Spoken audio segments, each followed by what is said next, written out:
بسم الله الرحمن الرحيم.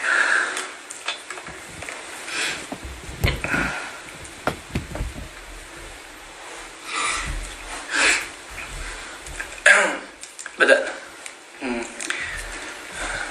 بسم الله الرحمن الرحيم. السلام عليكم ورحمة الله وبركاته.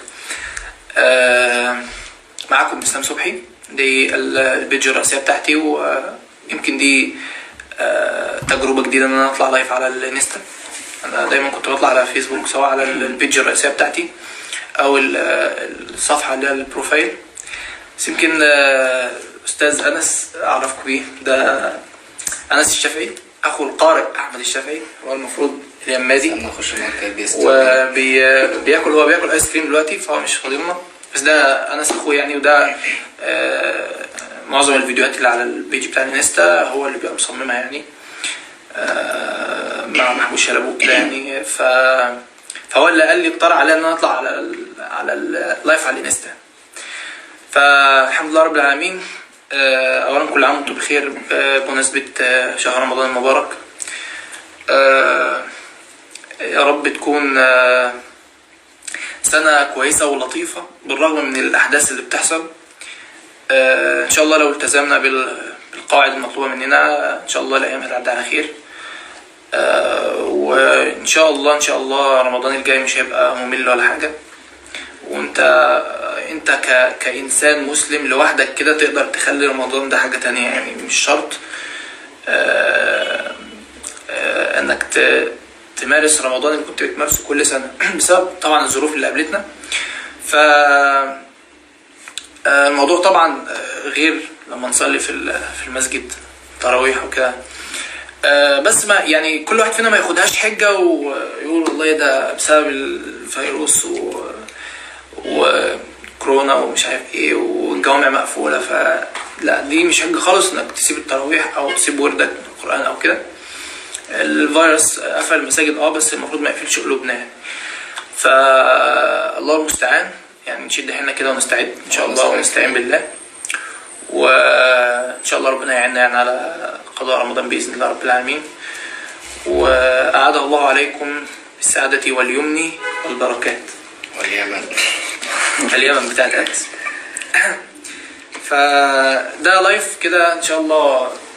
احنا بما اننا قاعدين فاضيين فقلنا نعمل حاجه يعني، ممكن نتكلم معاكم شويه او نتلو قرآن، سواء انا او صديقي احمد، بعد طبعا ما يخلص الايس كريم.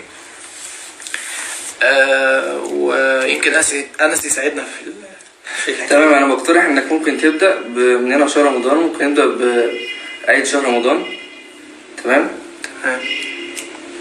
بحيث نبدا بعيد شهر رمضان، نبدا الفيديو بالقرآن يعني. تخلص اكل؟ اتفضل. خليك تقولها بعد.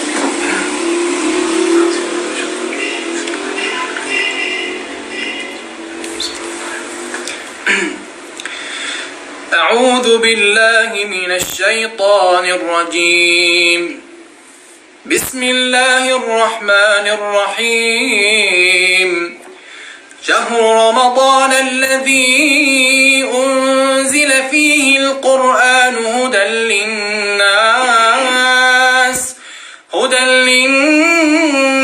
وبينات من الهدى والفرقان، فمن شهد منكم الشهر فليصمه، ومن كان مريضا أو على سفر فعدة من أيام أخر، يريد الله بكم اليسر ولا يريد بكم العسر، ولتكملوا العدة ولتكبروا الله على ما هداكم ولعلكم تشكرون.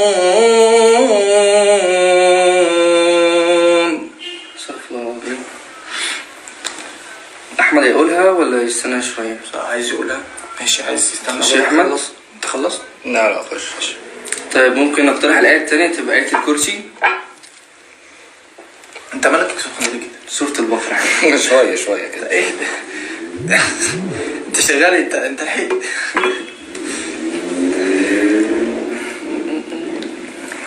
يعني ده في احبال صوتيه يا حبيبي، مش حد دي يعني. تعال بس المفروض نتابع الناس. انا بصراحه الموبايل منه شوف الكومنتات هنا. الموبايل منه او مقفول. تعال نشوفها. تمام قشطة. متاخر هنا والله متاخر. ما هو طبيعي، ما ده اللي بان عندنا والله سبحان الله. السلام عليكم ورحمه الله وبركاته. اللهم بارك. نشوف. خلي احمد يقرا طبعا. طبعا احمد هيقرا. خد لك بريك، خد لك كده.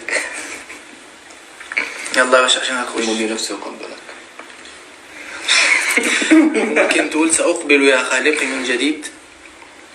والله فكرة حلوة، سأقبل يا خالقي من جديد. لا ده في كل القلوب. كل القلوب. مع ان كل القلوب. مع ان انت عارف ان انا بقرا من في الاناشيد ما ببقاش حافظها قوي بقرا. ما انت مني الهي تريد وارجو اذا انت تقبلني جنان الخلود ومنك المزيد.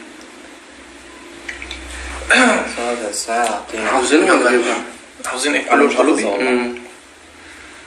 احنا ممكن نقول كوبليه كده، انت فاهم. انت قل هل لك سر عند الله؟ بتاعت مش عارفها؟ عارفها بس مش حافظها. هل لك سر عند الله بينك أنت وبين الله؟ هل لك صدقات تخفى لا يعلمها إلا الله؟ هل لك سر عند الله بينك أنت وبين الله؟ هل لك صدقات تخفى لا يعلمها إلا الله؟ كل القلوب كلمات. كل القلوب.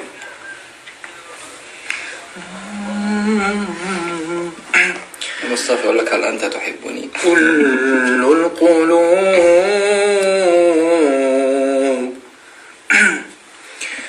كل القلوب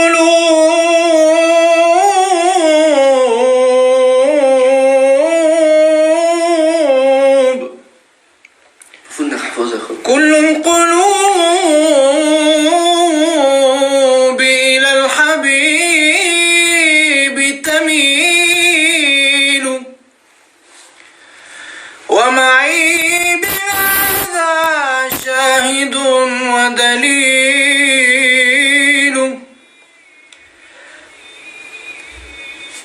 أما الدليل إذا ذكرت محمدا فترى دموع العارفين تسيل. كل القلوب إلى الحبيب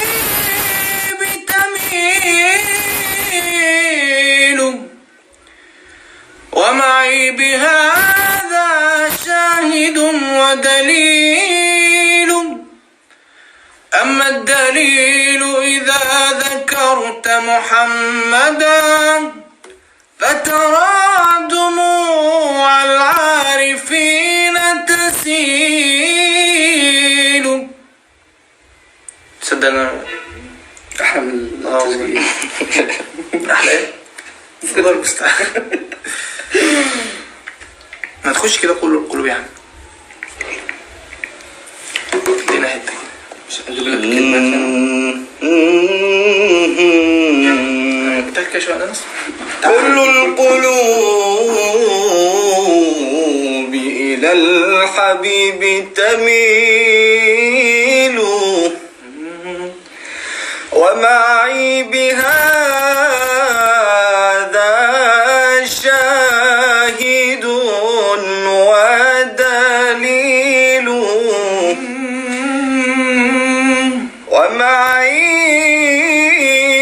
ومعي بهذا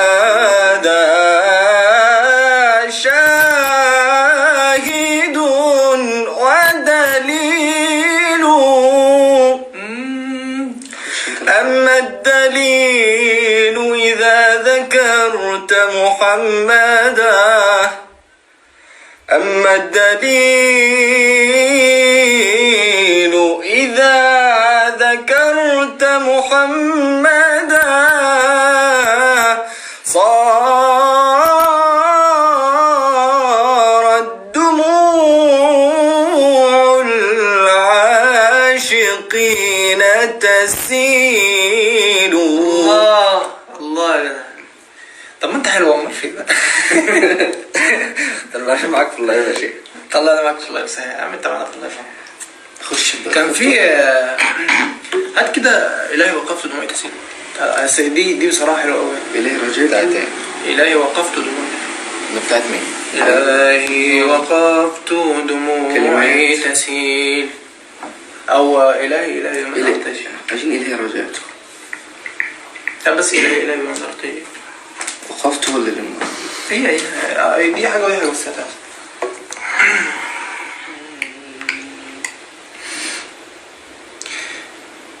إلهي وقفت وقلبي ببابك.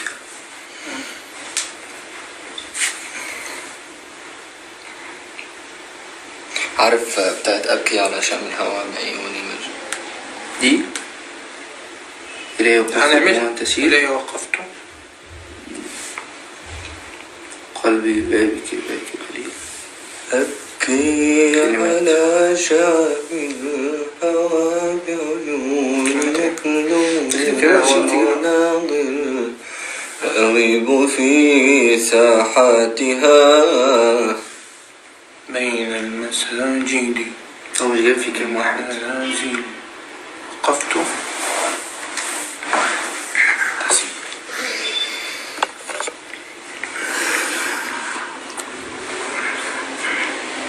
كلمات.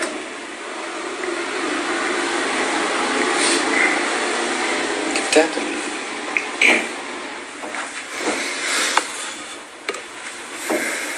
أي إلهي وقفت. ما هي عارف. دي اللي أنا بقولها. فاكر أنت بتاعت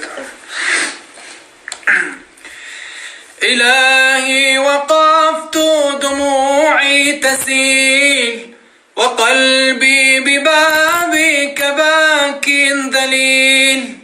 إلهي وقفت دموعي تسيل وقلبي ببابك باك ذليل. فذنبي كبير وزادي قليل فمنا علي بعفو جميل. فمنا علي بعفو جميل. أتيت أجر خطايا سنين. أتيت أجر خطايا السنين. أتيت إلى أرحم الراحمين.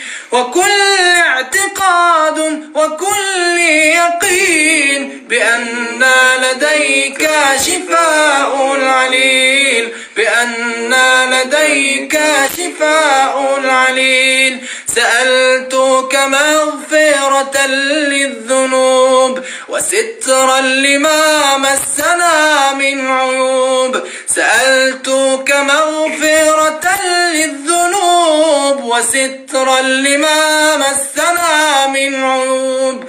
فأنت إلهي طبيب القلوب ونور هداك يضيء السبيل. ونور هداك يضيء السبيل. أنا كنت قلتها جدا جميلة. أنا ما بقولش حاجة وحشة. بس نيت بأن أنا لديك شفاء. شفاء مش شفاء. الشفاء أنا اسم الله. صح. عندك حق. النحو ده أستاذ ورئيس قسم.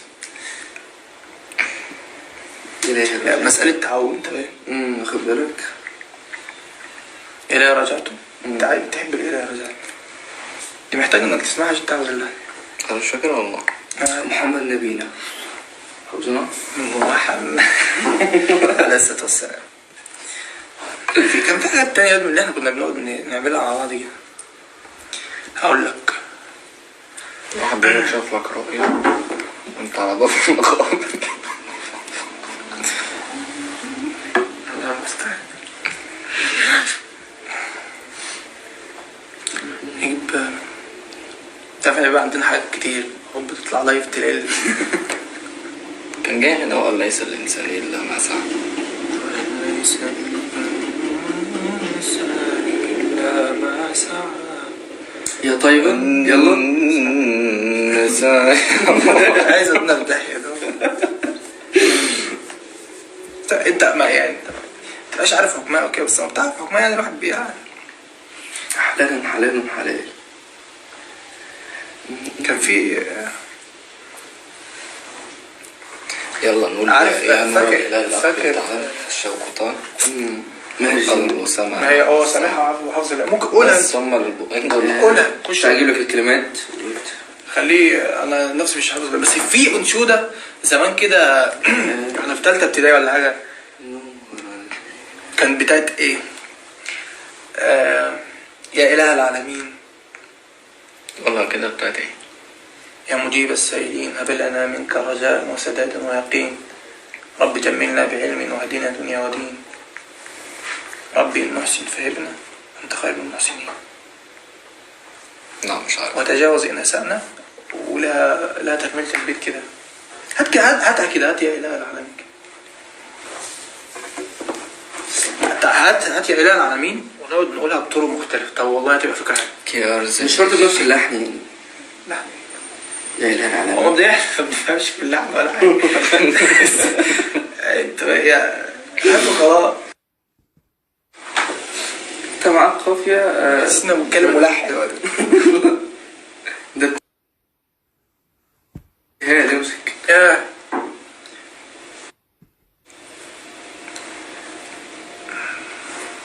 حاضر حاضر. لا يا عم اكتب يا اله العالمين ثالثه ابتدائي.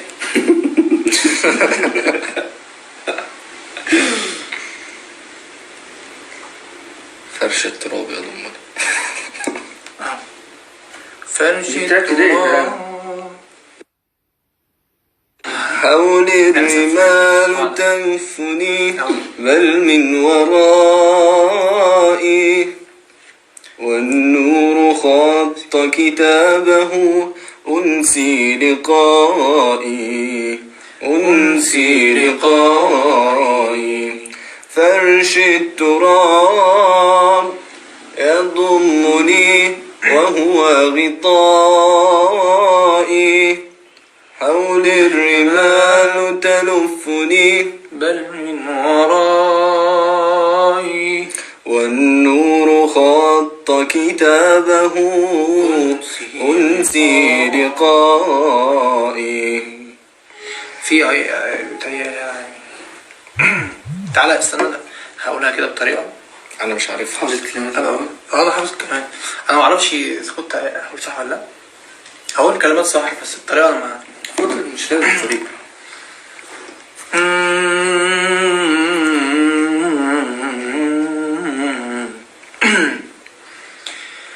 يا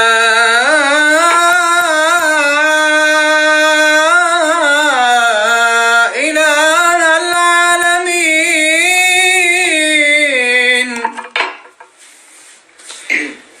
يا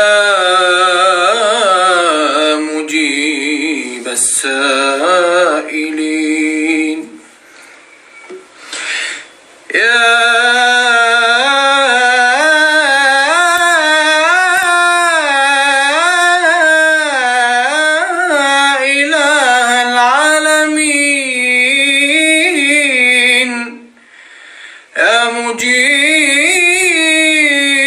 مجيب السائلين هب لنا منك رجاء وسدادا ويقين، رب جملنا بعلم واهدنا دنيا ودين، رب إن نحسن فهبنا منك أجر المحسنين، رب إن نحسن فهبنا منك أجر المحسنين، وتجاوز إن أسأنا أو أخطأنا لينصر اللهم قومي نصرك الحق المبين. دي كنا بناخدها في ثالثه ابتدائي، فاكرها والله. عارف الاناشيد؟ ما قلت لك زمان كده كنت بجيب الاناشيد اقعد اغنيها. في واحدة بتاع تحت الشجرة. تحت الشجره، عارف اناشيد الاطفال دي.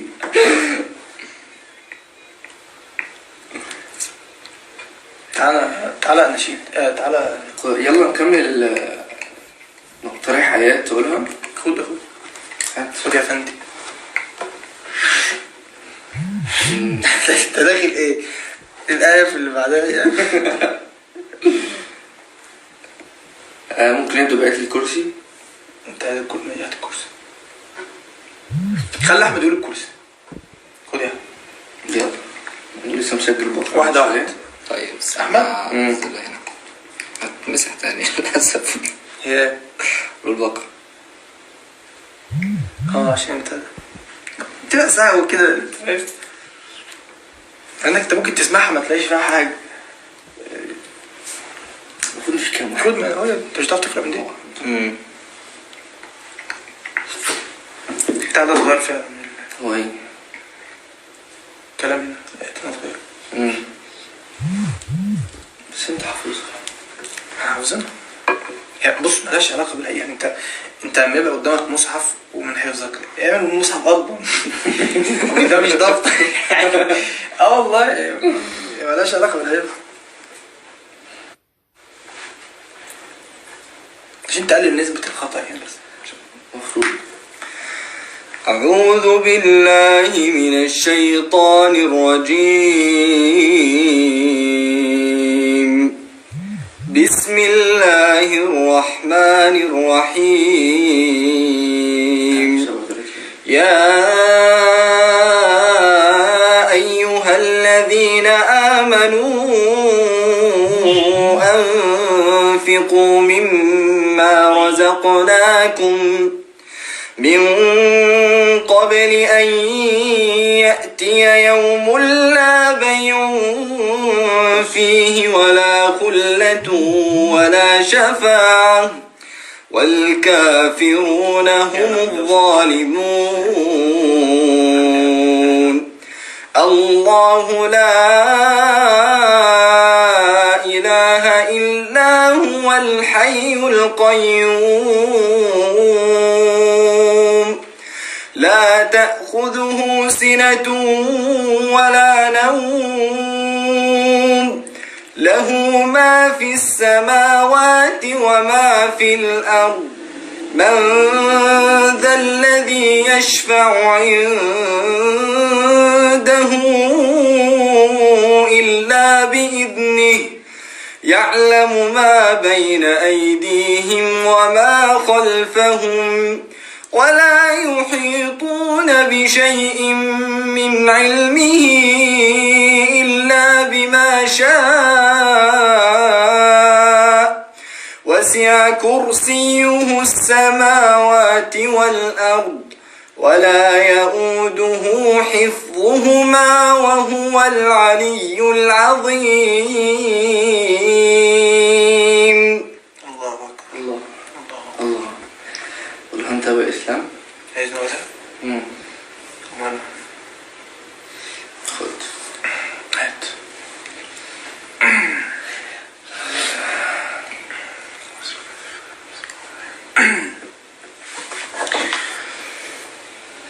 الله لا إله إلا هو الحي القيوم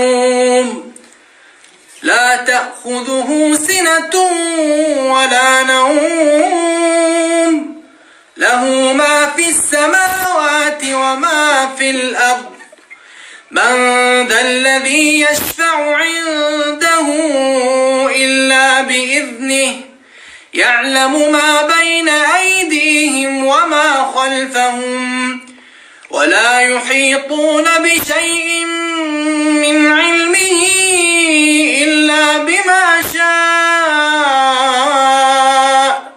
وسع كرسيه السماوات والأرض ولا يؤوده حفظهما وهو العلي العظيم. بص يا اسلام، هو سؤال مهم جدا. بيقول لك لماذا الاخوه لابسين نفس الملابس وانت في النص اصفر؟ عشان انا بحب اللون الاصفر. عشان يعني يبان الاختلاف. وبعد ما طول عمري بتصور بالاصفر او الاسمر. فانا لقيت واحد طالع اصفر. ده زي اساسا ده ايه ده كحلي وده شويه جري هو انتوا يا جماعه بجد بتسيبوا؟ فانا قلت اطلع باللون المسترد ده. انا مش عارف مكتوب عليه ايه. ليتس كوك. يعني هي نطبخ في القهوه بتاع انس، وانس بيحب الاكل. الله المستعان. سؤال مهم. لا والله يعني مش عارف اللسان كان يروح في من غير السؤال ده. خش فقرة أسئلة ولا نكمل قراءة؟ عايز فكره تسال؟ هما اللي يسألونا بس هنضطر نقرأ من هنا بقى. وما خلوهم يسالوا. أنشودة سامع يارا. دي اللي عملنا فيها حادثة وانت احنا فاكر؟ عملت فيها حادثه والله. هل قابلت الشيخ منصور السلمي؟ الحمد لله رب العالمين. اللي عنده أي سؤال ممكن كانت مقابله طيبه والله. أنت قدوة للشباب. الله يكرمك. اتمنى من ربنا سبحانه وتعالى ان يجعلني قدوه حسنه. إسلام نبغى كربي أما تريد ما يعني. قل ربي إما تريني ما يوعدون. رب إما تريني ما يوعدون رب فلا تجعلني في القوم الظالمين. تعرف احنا شغالين عالي.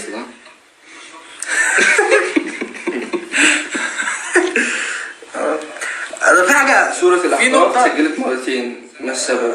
ما السبب؟ لان سوره الاحقاف الاولى كان بها خطأ خطأ جلي، فتوجب علي ان انا في نقطة كويس يعني ان السؤال ده فكرني بيه بصراحة. في بعض من الناس اللي عندهم قنوات على اليوتيوب بتيجي تقول لي يا اسلام انت ليه عامل لنا ريبورت على القناة بتاعتنا وبتاع. بصوا يا جماعة، مبدئيا احنا ما بنعملش ريبورتات لاي قناة على اليوتيوب والله بتستخدم اي محتوى من المحتوى، لان القرآن ما هوش محتوى خاص بينا احنا اللي عاملينه، في الاخر هو بتاعنا كلنا. نقطة امتى بنعمل ريبورت دي؟ لما احنا بالله عند حضرتك صورة قديمة فيها اخطاء ونيجي نتحايل على حضرتك لو سمحت امسحها، لو سمحت دي فيها اخطاء، ان لا حضرتك ما بتردش، لا حضرتك بتقول لنا ماشي وما بتعملش اي حاجة، فبنضطر نلجأ لاسلوب احنا مش عايزينه بصراحة، بس هو في النهاية ده صوتي حلو. انا اخاف من ان الصورة اللي عند حضرتك دي او الآية اللي فيها خطأ دي تتنشر، فانا كلمتك بالراحة مفيش فايدة، خلاص تعالى نعمل ريبورت عشان حضرتك تمسح الصورة. مفيش صورة كانت ما فيهاش اخطاء واحنا عملنا عليها ريبورت والله، بس هو ده اللي احنا بنعمله. فهي دي الفكرة بتاعت الريبورت. فاحنا مش بنعمل ريبورت لاي حد والله، احنا محتوانا اي حد بيعمله، وفي قنوات كتير والله بتستخدم محتوانا وما جاش عليها ريبورت خالص. احمد فرج بيقول لك ليش متكبرين؟ ليسوا متكبرين. عارف انت لما حد يبعت لك مثلا رسالة ومثلا تكون مشغول او حاجة وتيجي تبص عليها تلاقيه هو في رسائل كتير جت بعده، يا اخي ليش ما ترد؟ ليش هالتكبر؟ مع انه ملوش علاقة بالتكبر خالص والله، هي انشغال. ابي احمد يقرأ سورة الضحى. ابي احمد؟ هي تبغى احمد يقرأ ابي احمد اللي هو تريد تبغى ايه يا ابو تبغى ده عايزة احمد يقرأ الضحى يا شيخ. انا خايف اغلط فيها من كده. خد جبنا عندك؟ خلاص احمد فرج لي شارك. الله المستعان. الله المستعان. والله انا صوتي رايح بس يا عم دوس. المهم ان احمد اللي بيقرا، فاهم يعني؟ مش مهم الصوت حلو ولا وحش، المهم ان احمد اللي يقرا. قول يا عم. أعوذ بالله من الشيطان الرجيم. بسم الله الرحمن الرحيم. والضحى والضحى والليل إذا سجى ما ودعك ربك وما قلى وللآخرة خير لك من الأولى ولسوف يعطيك ربك فترضى ألم يجدك يتيما فآوى ووجدك ضالا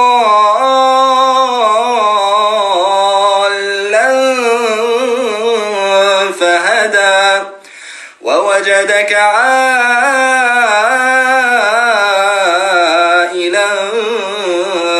فأغنى فأما اليتيم فلا تقهر وأما السائل فلا تنهر وأما بنعمة ربك فحدث صدق الله العظيم.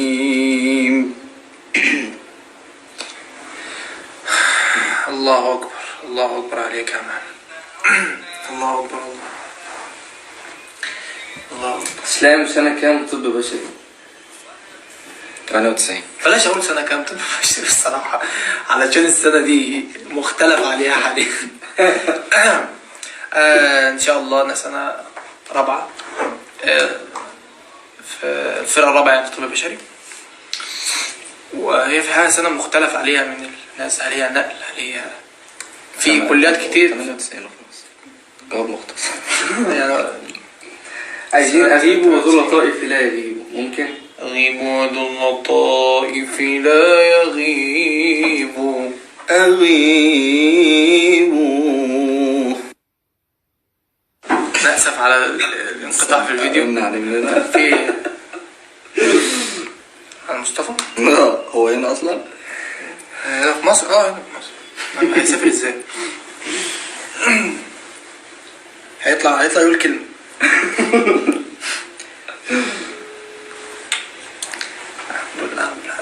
تعرف يعني الواحد هو أنت معانا، هو أنت معانا. حاليا معانا والله يا عم مصطفى. والله انا قلت ابوظ اي حاجه. قلت ادخل ابوظ اي حاجه. منور يا عم مصطفى، الله يفضل، الله يفضل ناقصك، انت بقى كتير ما بتطلعش معايا. حبيبي يا شيخ كل سنه وانت طيب. شايف طيب يا حبيبي والله، الله يحفظك. الله يحفظك. كل سنه وانت طيب يا اسلام دي. حبيبي يا مصطفى والله، حبيبي يا الله، الله يكرمك. حبيبي انا عمال اقول لكم انتوا متكبرين انتوا متكبرين، فاللي بيقرا الرسائل مش بيقرا، فانا عايز اوصل للناس ان انتوا متكبرين. انت شايف كده؟ والله مش عارف. ماشي يا عم، بوظ براحتك، بوظ براحتك. كل سنه وانتوا طيبين. انت طيب يا حبيبي، ربنا يكرمك يا رب، ربنا يكرمك يلا روحوا كملوا. حبيبي، الله يكرمك يا مصطفى. سلام. كم عمرك يا أحمد؟ سلام والله 98 برضه. نفس عمر اسلام. كم عمرك يا اسلام؟ نفس عمر احمد. انتوا الاثنين كام بقى؟ كم عمرك يا انس؟ أنا اصغر منهم بسنتين. أنا دخلت تانية كلية الحمد لله. لا مش هسه فول ونجح كده. ما أصاب المصيبة يا شيخ إسلام؟ أصحاب من هو بس في حاجة كنا حابين ننوه عليها يعني في موضوع القرآن كده يعني. قول. يعني جبريل عليه السلام لما أنزل القرآن بأمر من الله سيدنا محمد يعني نزل بتجويد وبطريقة قراءة معينة. الفكرة في القراءات اللي نزلت إن كان فلان بيقرأ وفلان يقرأ فيختلفوا فيروحوا للرسول صلى الله عليه وسلم يجيزها أو لا، يعني يقول ينفع ديت تتقرأ بيها، لا ديت ما ينفعش. مثال زي رواية ورش عن نافع حفص، روايات كتيرة طبعا، هم 10 و3 فرعين، مش هنتطرق في الموضوع ده. فالفكرة مش ان احنا نقرأ قرآن ده بيقرأ نيجي نسمع ان في واحد في رمضان ختم 30 مرة. طيب دلوقتي يا عم الحاج اللي ختمت 30 مرة فهمت ايه؟ يعني استفدت ايه؟ الآية ديت فادتك بايه؟ انت كمسلم استفدت بايه من الآية ديت؟ لا والله انا ما استفدتش، انا قرأتها بس ويمكن قرأتها غلط كمان. فهو اول نقطة مش الفكرة ان انا اختم كم مرة في رمضان، يعني احنا ممكن تستغل في حاجة زي ديت.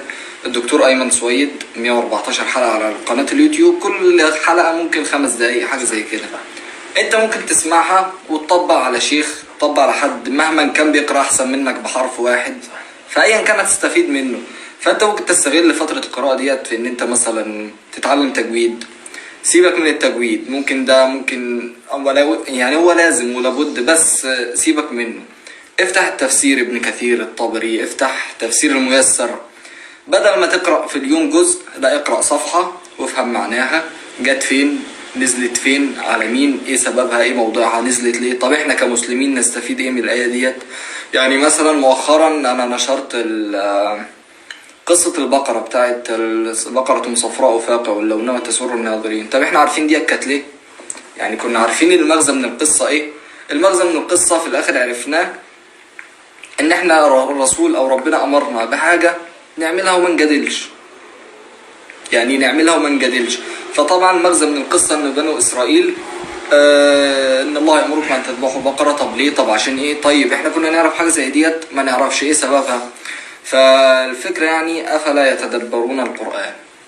الله اكبر. بس فانت تفتح يعني افيد لك واحسن لك، حتى تعرف لما حد يسألك في حاجة تعرف تنصحه وتعرف تتكلم. لا ده ربنا قال في الآية كذا كذا عشان كذا، ولما حصل كذا عملنا كذا.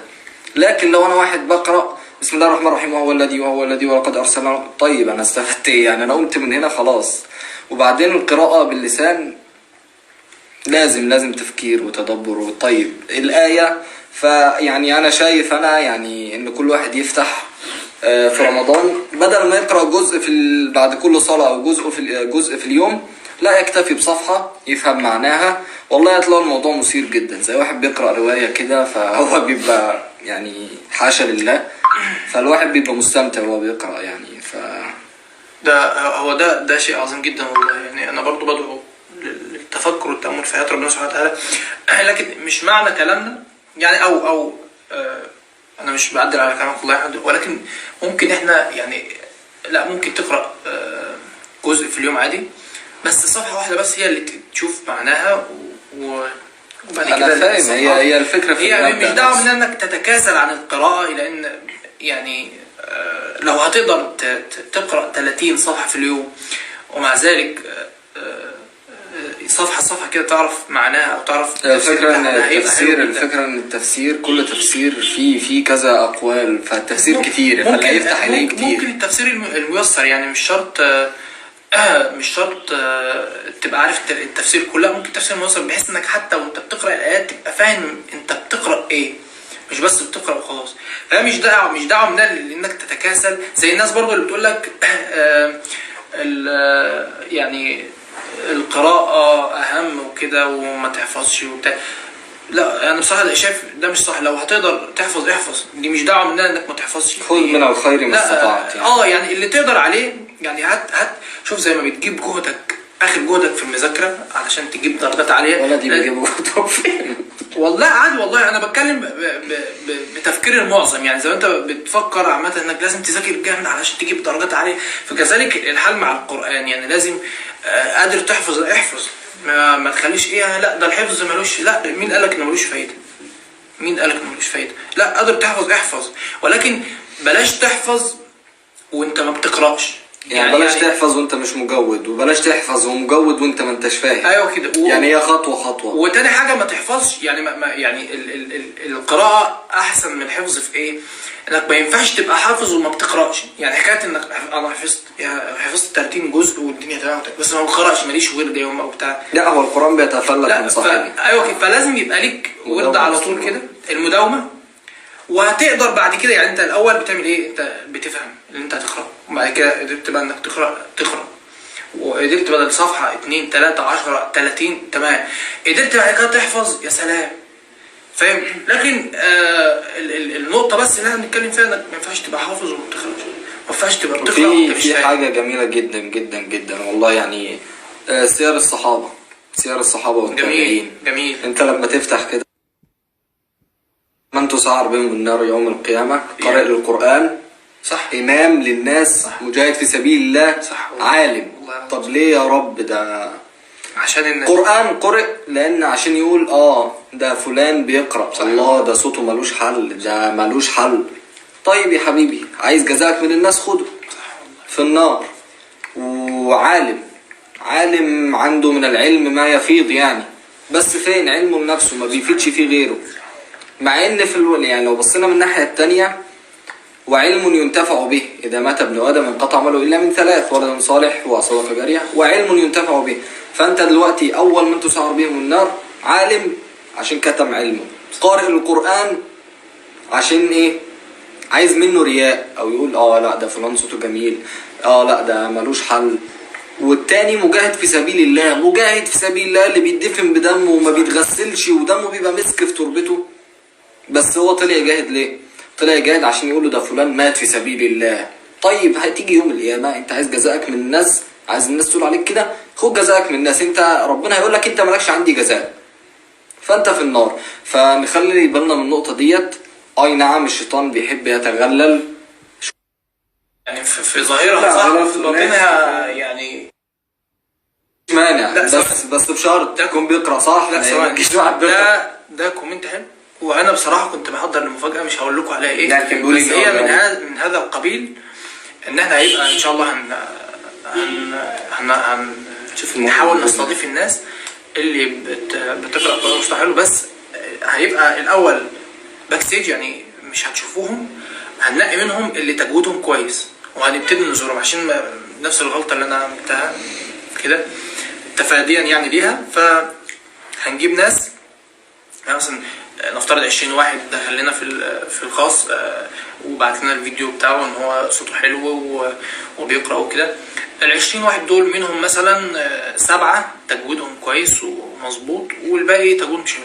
هنقول للباقي ناقصك التجويد لازم تتعلمه، وان شاء الله نحاول نوفر له الطرق اللي يعني هيتعلم منين. وال7 دول نحاول نوفر لهم فرص الظهور. لذلك في ناس كتير بتيجي تقول لي شير لي وبتاع، هو فكره ان انا ارفض، انا مش برفض عشان بس ما بقاش قليل الذوق، الذنب لو هو لكن انا برفض لسبب بقول لك طب تعالى عدي الحته دي وتعالى عشان ما تطلعش زي اسلام صبحي في الاول. حلو، وانا بقول لك على بلاط خالص بالمصري يعني، عشان ما نكررش نفس الغلطه. فاللي هيجي تجويده كويس صوته، لا احنا ما عندناش مانع والله العظيم، والله. وده يمكن اثبات مننا اننا ما لناش والله العظيم، احنا ما بنفكر لا في شهره ولا في ينفع بنفس المسابقه دي. لا مش هنخبط بقى. هو في اللي عايز يتعلم تجويد فعلا، اللي عايز يتعلم تجويد ماشي. في حاجه اسمها، اكتب كده دورة احكام التجويد للدكتور ايمن سويد على اليوتيوب.